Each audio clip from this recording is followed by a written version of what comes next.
build it, you demolish it. The legendary Homewrecker Burrito. Come build yours today with 20+ fresh ingredients.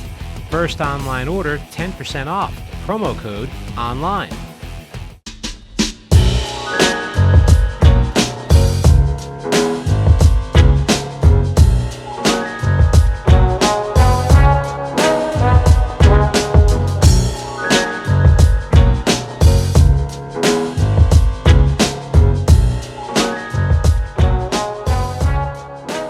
Welcome into the final over the boards of the hockey season. I want to start off by saying thank you to our sponsor, Moe's Southwest Grill, for sponsoring over the boards. Make sure you contact them for all of your catering needs at 919-999-3999. So we have a lot of stuff to catch up on since the last time we talked last month. It feels like a season ago at this point. It feels like a whole season. 9 games have been played since last time. Is it really that many? Wow. Looking at the stats and everything, preparing for this, and I was like, whoa, that's a lot of hockey. It is. So jumping right in, the first 2 games that the Ice Pack played since last time we talked was the 2 home-and-home weekend against Virginia Tech at the end of January. So the Ice Pack won both of those games. Friday was a 6-4 win, Saturday 5-4. Goals Friday scored Matt Miller, Garrett Arini, Zach Robinson, and Philip Bailey. And then Matt Miller scored again, along with Luke Weichel and Isaac Toyer was in net. So what did you kind of see from that Friday night game that you liked from your team that you were able to walk away with the 6-4 win? That's a long time ago now. I'm trying to remember. I liked our first period in that game. I thought we came out with a really good start.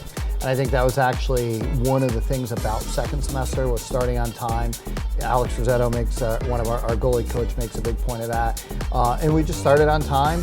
Virginia Tech always plays us tough. They're a traditional ACC rival. They had a lot going on for them for that weekend. It was kind of a do or die weekend for regionals, so they came out and played us really tough. It's just nice to get a really good home win there against a rival. And Saturday's game, Alex Fong, he got his first goal of the season in that game, scoring along with Garrett Arini, Drew Bressingham, Zach Robinson, and Cameron Lohr. So what does it kind of mean to you as a coach to see Alex Fong get his first one of the season in that game? Well, the thing about Fong is, and we'll take a second here as a 5th-year senior, Fong is a guy who probably doesn't get as much love as he deserves. He is and has been such an instrumental part of this team, able to play up and down the lineup, settled in on the 3rd line this year between center and winger, really good in the defensive zone. So he's a guy that, doesn't put up a lot of points, but he's almost like part of our Jordan Stahl line that's able to keep a lot of people off the board. He also sees the game and knows the game really well, and he does all those little things that don't necessarily show up in a stat sheet. So that was a big goal for him, and I was happy for him to see him get it. Yes, and kind of continuing on with the trend of recapping games. I know there was a lot of hockey played, so it might be hard to kind of exactly remember what happened, but the first weekend in February was a very busy weekend. 3 games played. The first of that, you went down to UNCW to face off against them and won 3-2 the first day in February. So good game there. Goals scored by Robinson, Bailey, and Garrett Arini, with Foley getting an assist on Garrett Arini's goal. So what did you kind of see on that goal that allowed the goalie to get the assist? They were on a change, and I think a lot of times when you see a goalie get an assist, it's because the other team's changing, so they're playing it up, able to catch him on that change. And as an ex-goalie, a former goalie, I love it when goalies get assists. I think we had a couple of them this year. So I love when I put the lineup card and you see save percentage and see 1A, so you get to put something in the assist column. So that that's always good to see, and that means the goalie's playing heads up and communicating with his team as well. And in general in that game, Wilmington is probably the hardest place to play. The arena's small. Frankly, the student body is borderline out of control down there. It's packed. They don't like us. There's really no space in your locker room between the fans, so it's a really tough place to go and play. But our guys did a great job with it. We got up 3-0 and actually fed off their fans. Oddly enough, being up 3-0 going into the 3rd, it chased their crowd away. And so the 3rd almost had no atmosphere, and our guys struggled with that. And that's when UNCW actually got back in the game a little bit. So, yes, definitely big for your team to walk away with that, which kind of set the tone heading into the weekend where you had a home-and-home with UNC. You split the weekend with them. Friday night was a big game. It was senior night. George Alves had his number retired. but your team lost 3-1 with a goal scored by Ricky Frosch. So what does kind of describe like Friday night as a whole with senior night and kind of just a big night for your organization? Yeah, I think there's two parts of it, right? There's before the game and then there's the game itself. Starting with senior night, it's such a terrific group of seniors and so well accomplished. And, they've done so much for the program, so it was really nice to honor them. Tracy Todd Decker, who is Logan Todd's mom, ran the off-ice stuff and did a great job of it and really honored that group the way it should be. And then retiring George Alves this summer. You'd like to give George and the seniors their own night, but George is one of the equipment managers for the Canes, and so he's traveling with them, and so it was the All-Star break weekend, so we actually there was a weekend where he was home and we were able to retire it. And for the people that don't know the story of George, he was in the armed services that took him to North Carolina after he finished his service. Went to NC State, played hockey for us in the early 2000s, won pretty much every ACC award there is, particularly his junior and senior year, ACC championships, and then from there, dabbled in some of the lower minor leagues and moved over to the equipment managing side. And then as an e-bug about 4 years ago, maybe 5 years ago, we actually got in a game at Tampa. So ACHA to the show that George, if there's a trivia question, what NC State player has appeared in the NHL? And that's George Alves. That's so your answer. It was great to honor him. Yes. But I want to bring it back to the seniors, though. It's just a terrific group. I'm always a little bit leery when you want to name all of them and thank them. But we're going to go for it. I'm going to start with two seniors that actually are coming back next year in grad programs, Ricky Frosch and Eric Daniel. And obviously, their play speaks for itself, but to have that type of maturity coming back in the locker room is huge next year because we don't particularly have a big junior class, so that will help give some veteran leadership within that class. Then you go with, I mentioned Fong already, so I feel like maybe I've given Fong some of his love already, but and then the four guys that wore the letters, Alex Robinson, Garrett Arini, Matt Miller, and Victor Hugo. We've had some great captains at NC State, Sam Banashevich, Ryan Kenny, Eric Todd, going back, Nick Sabo, even deeper, going back years. But as a group of captains, this is probably the best leadership group we've had. And I think the evidence of that was the slow start we had in the first semester and how we were able to weather that storm to have really a terrific second semester. And kind of going off still on that weekend, Saturday you played at UNC, a huge 5-3 win for the Ice Pack team, a huge away win. And Alex Fong got a second goal of the season on the empty netter there. So just all around a fun game there. And anything to say that really stuck out about and actually that I didn't talk about either of the games once they played. Friday night was interesting because I actually thought we carried the game. We outshot them by about 10 shots. Credit to their goalie, Joel Hughes, who was definitely the player of the game in that one. We really couldn't solve that riddle. And then the next game was just wild. 0-0 after the first period.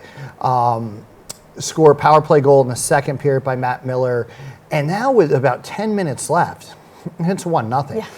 And they get a goal, we get a goal, we go back exchanging in this flurry in about 5 minutes time. And finally we get, up to 4-3 by Garrett Arini. And again, neither team led more than two. And so when Fonger got that empty net goal, it was just a lot of relief because, again, you had 7 goals. Actually, I think UNC tied it with about 8 minutes ago. So he had 7 goals in the last 8 minutes of play after 1 goal for the first 50-some-odd minutes. So it was a wild game, but it was kind of weird. We both won on each other's senior nights. So that was a little bit what you want to do. But it is what it is. It was a good weekend split. And again, it felt we played really well in both of those games. Actually, I felt we played better on Friday night than we did on Saturday.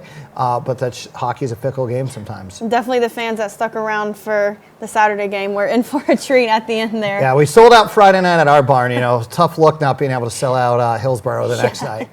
So your team got the chance to play in the ACC-HL Premier Playoffs in Winston-Salem, facing off against Virginia Tech and Penn State. Virginia Tech, huge win, 9-1, statement win, Zach Robinson getting another hat trick. So what did you see in that huge win for your team there? I think particularly the second period was probably our best period of the season.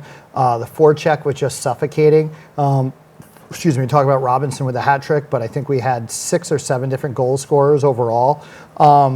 Power play was going. It was a 1-0 game after the first period. So, Eric Daniel had to play well while the game was in hand, but it was just a really solid win, which is good. When you're in a tournament situation, if that first one is kind of easier, that helps save some energy for the next day.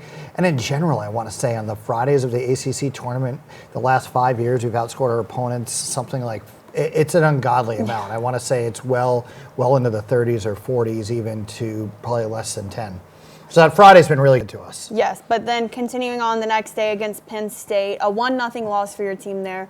Tough loss there. So what did you kind of see from your team that could have been changed a little bit to generate some offense? That was just a great hockey game. Two really good teams, a little bit similar in style in that neither team has one superstar, but a lot of ACHA teams, by the time you get to the fourth line, there's a noticeable difference. With Penn State and us, there is no difference. Whether it's 1 through 6 on the D, 1 through 12 on the forwards. So it was a really tight game. It was a really neutral zone battle.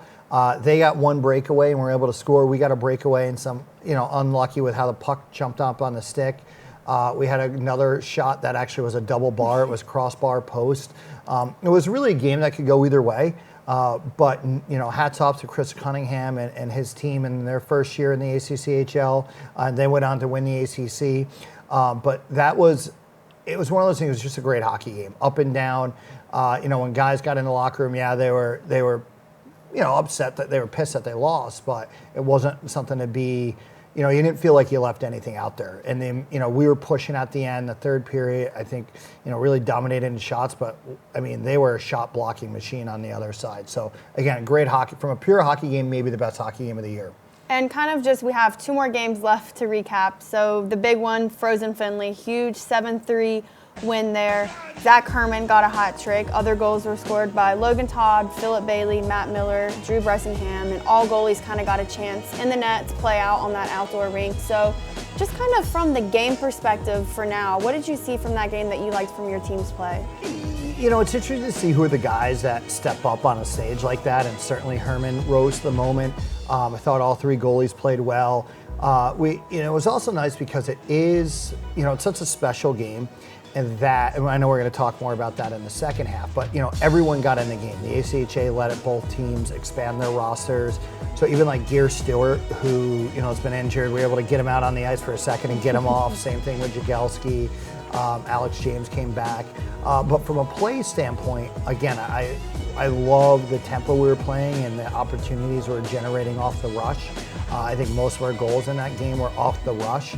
And I thought our guys did a great job of focusing whistle to whistle and not buying too much into the crowd until after the whistle, right? Like score a goal at your football stadium in front of 26,000 people, celebrate it. But yeah, I thought our guys really did a great job of maintaining their focus. And particularly, it was a weird start. They scored 11 seconds in, and then we scored 22 seconds in. I didn't know if that was going to be the tempo of the whole game. That would have been. Glad it settled down a little bit. But, hey, got the fans going into it early, which is, really that game in so many ways was about the fans. We can talk about the story on the ice, and I know we'll get more into it later. But in so many ways, the story was what was in the stands that night. Definitely a fun hockey game. I know just from talking to people, that was a lot of people's first hockey game, and that's definitely a game to get them hooked on hockey. So. Well, everyone if you're listening to this, you better come back next year when we're at Invisalign, right? So it's easy to come out to that one, but come out, on our normal Friday nights. We need you just as much in those games. Exactly. And just the last game that your team most recently played was the ACHA Southeast Regional Tournament in DC versus UNC. Yet again, Eric Daniel was in net, and your team was down 3-0 after that first period, but Philip Bailey gets you on the board first, and then Zach Robinson scores there, and so it's 3-2 after 40. The final score of that game was 6-3 after Emery Oliver scored. So what did you kind of see from your team? A strong second period there, but kind of... Yeah, and it was really, for the last 2 were empty netters. So, you speak about a theme of starting on time in the second semester. That was one game we probably had as bad of a first period as we've had in a long time. Credit to UNC. They were ready to play at the drop of the puck. We weren't. So we were down in a 3-0 hole pretty quickly. But the guys answered the bell in the second period, and I actually really thought coming out of the second period, because UNC had played the night before, that, okay, maybe some fatigue will take over for them. We looked fresh, we looked sharp. And the third period was really a I would say we carried the play for the first half of the third. And then, there's really just one bad shift where, credit to UNC again, they were beating us to the pucks. And I actually said to my assistant, I said, we're in trouble on this shift. We got to get out and get a change here before, and, found the back of the net. And that put them up 4-2. And then Emory had the power play goal to make it 4-3. And then, the empty netters came into play. It's one of those things in a one-game scenario, right? You can't have a bad period. And that was that. All right, so that kind of wraps up our first half, recapping all those games. We'll be right back after this commercial break. Welcome to Moe's!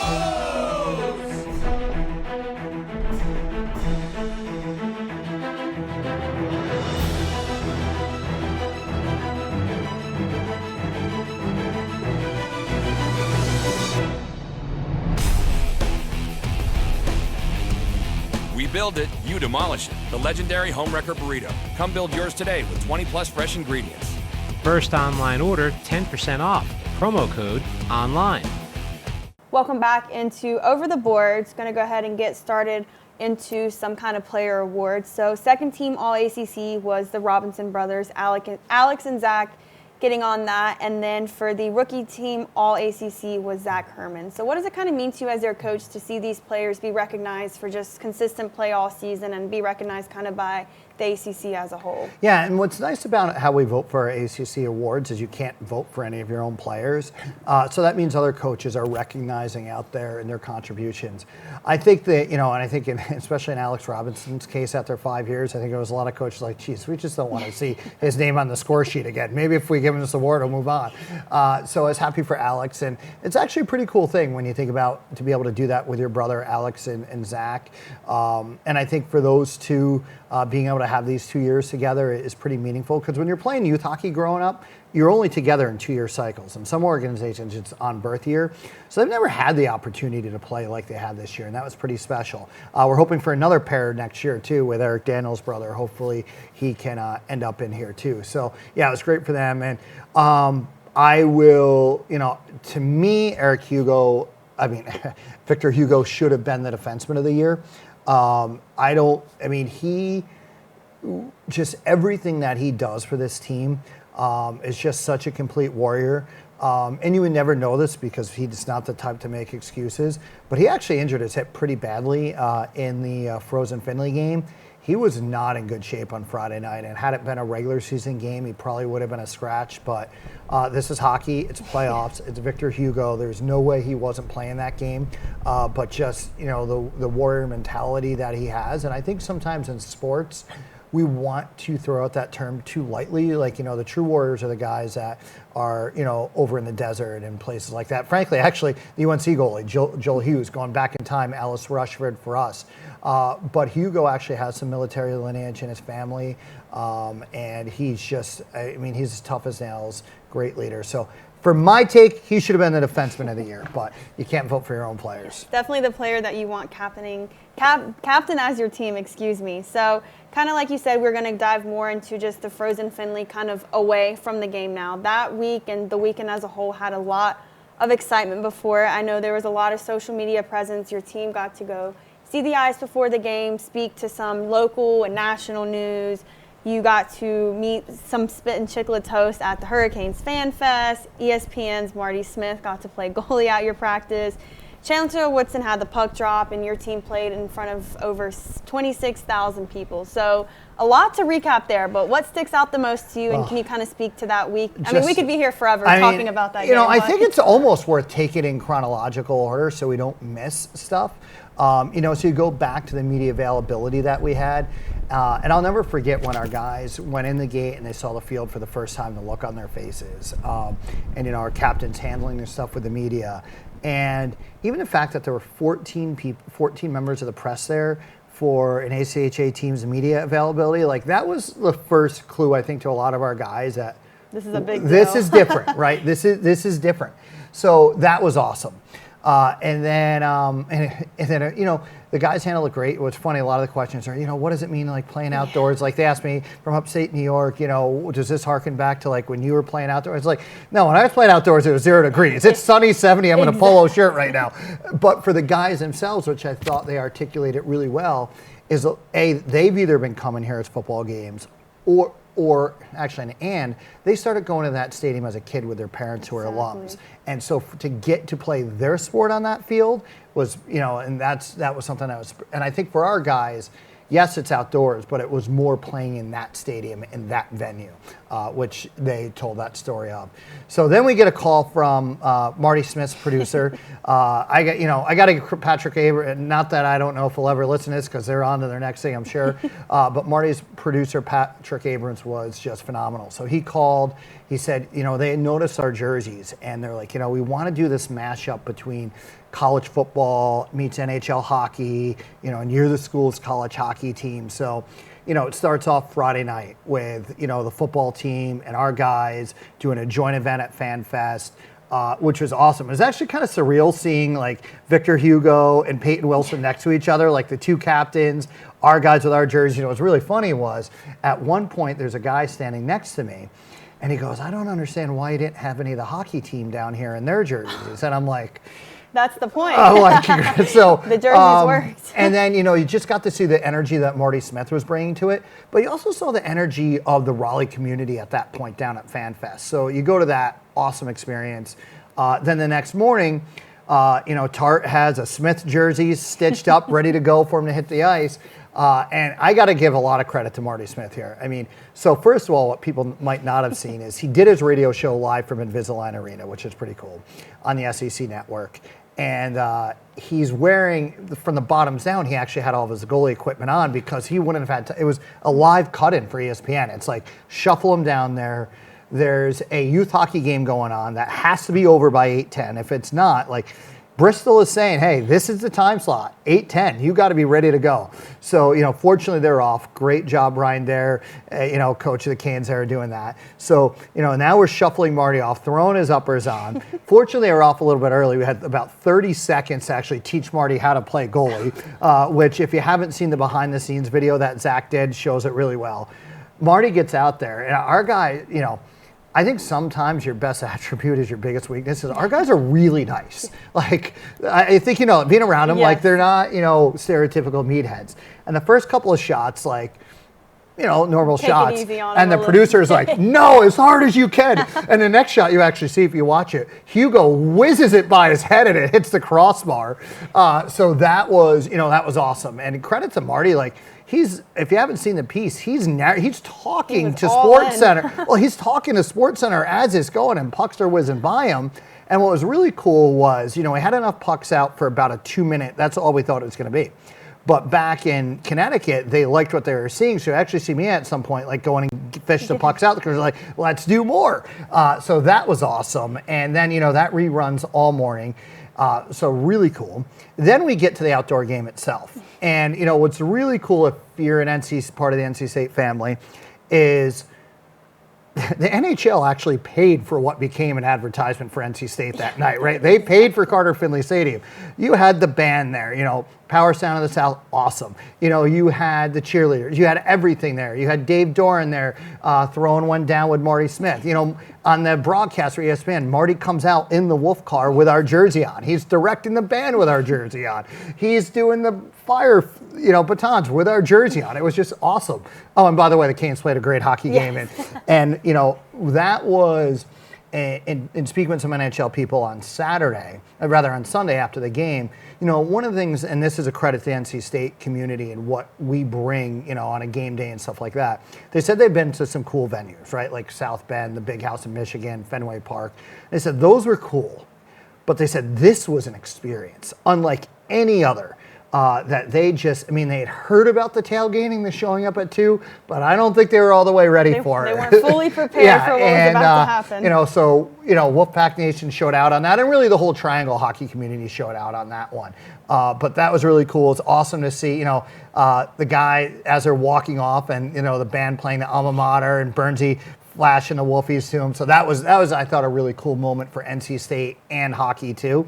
And so the whole thing was just, the NHL was blown away by it. And then we get to Monday, and I'm shocked I was still awake at this point. I mean, but it was awesome. And we weren't able to sell tickets, so there was a lot of guesstimating about how many fans we would have there. I settled about 12 to 15, and we'd come to that number because our web traffic was running about 2.5 times what we do for a PNC game, which just comes under at about 6. Some others, maybe within the Canes organization had set a pool that said Healy was wrong and we wouldn't get to double digits.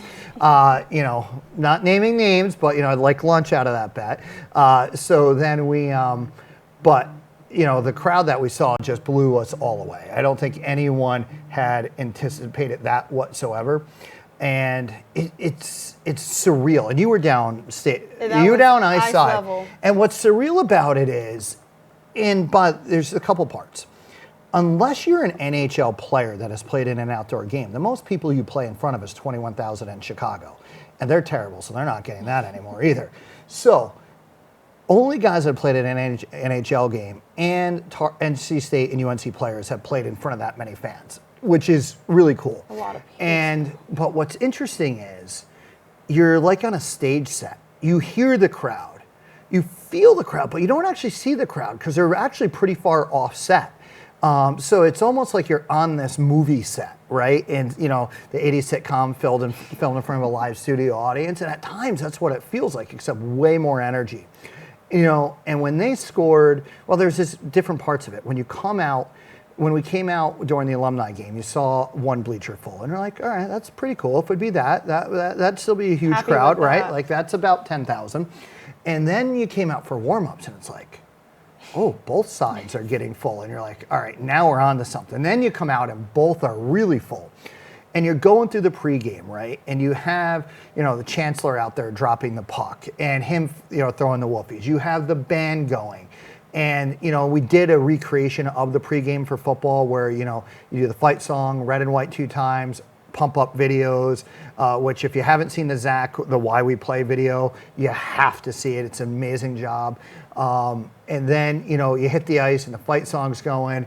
We had the mascots out there on ice, Mr. and Mrs. Wolf. And it's like, we've recreated a football game here, an NC State football game as best as we could with our resources. We didn't have the red lights and stuff like that. But NC State also had 3 other home games that day, so credit to Adina and her crew there. I don't know how the athletic department... Huge weekend for NC State athletics. Well, I mean, and that was part of it too, right? Like, so now you have, where we're kind of adrift a lot of times from the athletic department because we're not part of it. You had what happened in women's basketball with that comeback. Then you had what happened in wrestling up there with Reynolds West, taking over there. Bad look on the UNC kid winning the only match and does you're down 28-6, like just move on. And then then it became this, hey, NC State hockey's playing, finish off the sweep. So that was pretty cool. But it was just this perfect storm of all UNC opponents, this beautiful night. It was a perfect night, warmer than that.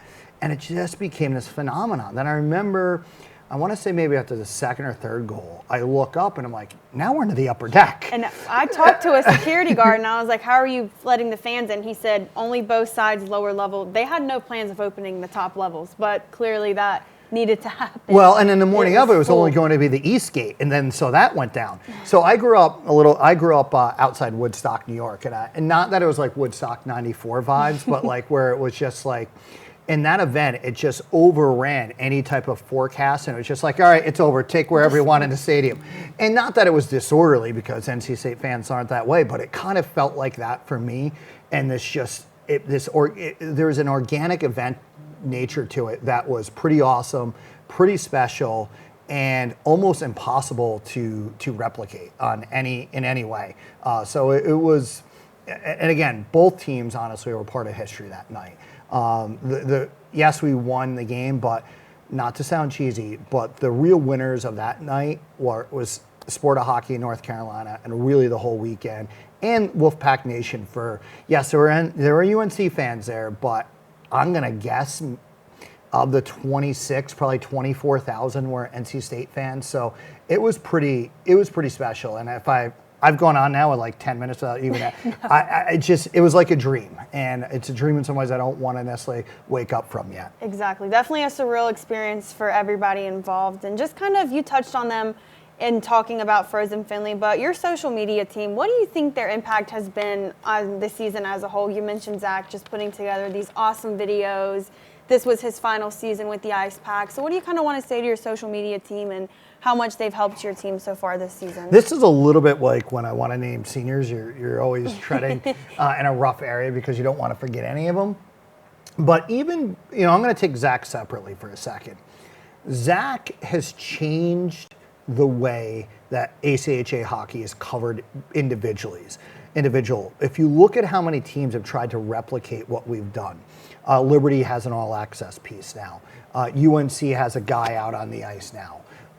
And countless other programs do it. When we were out at Lindenwood, I was talking to their person, and he goes, we used to think we kind of led the way with social media and ACHA hockey, and then Zach came along, and it was like, well, I guess we don't, we got to catch up. And then, Hockey House Pod, which is a great, kind of the club hockey version of Chicklets. They actually had someone down there, and, the synergy with that and, that coming together. And actually, Riley Johnson was one of their first interviews when it happened. It was kind of a crazy, funny interview. So, so first, credit to Zach, and what he's taken. If you had to ask me what my favorite all-time, he's just a great storyteller.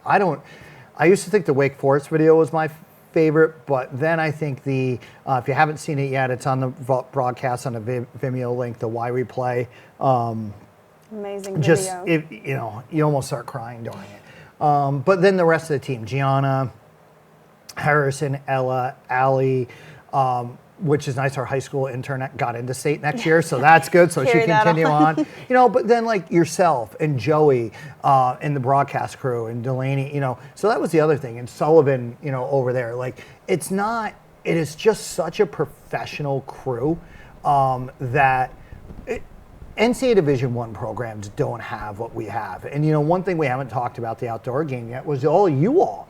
NC State had 3 varsity games. They did not have the manpower to do Carter Finley the way it needed to be done. And you all stepped up and said, hey, we'll run our live feed through this. We'll make it work. Chancellor Woodson should be proud. A lot of think and do on that day. And so, it's just such what you see on the ice is just a small fraction of what goes into NC State hockey. And without all of it, we aren't what we are. So really thanks to all of you, Sullivan, Emma Kate, Joey, everybody, the whole BJ, Brent, the whole lot to make this happen. Yes, and just kind of one question just to kind of finally wrap everything up. The end of the season typically comes along with like a season of reflection. So what kind of goals are you setting for yourself going into this off season, and kind of what do you want to improve on as a coach heading into the next season? I mean, the goals are unchanged at NC State, right? We're chasing championships, ACC, national. So that's unchanged year to year, right? We could have come into this year and said, we don't have Riley, we don't have Parker, we don't have Solomon, and this is a rebuilding year. We didn't say that. It was we expect and want to be where we want to be. That doesn't mean we can't celebrate our accomplishments along the way. Certainly Frozen Finley and that generated. But seeing our freshmen and our sophomores, seeing a guy like Drew Breshingham step up even to a bigger stuff. So, and the reflection was how a lot of guys grew up during the season and how that can take us into next season.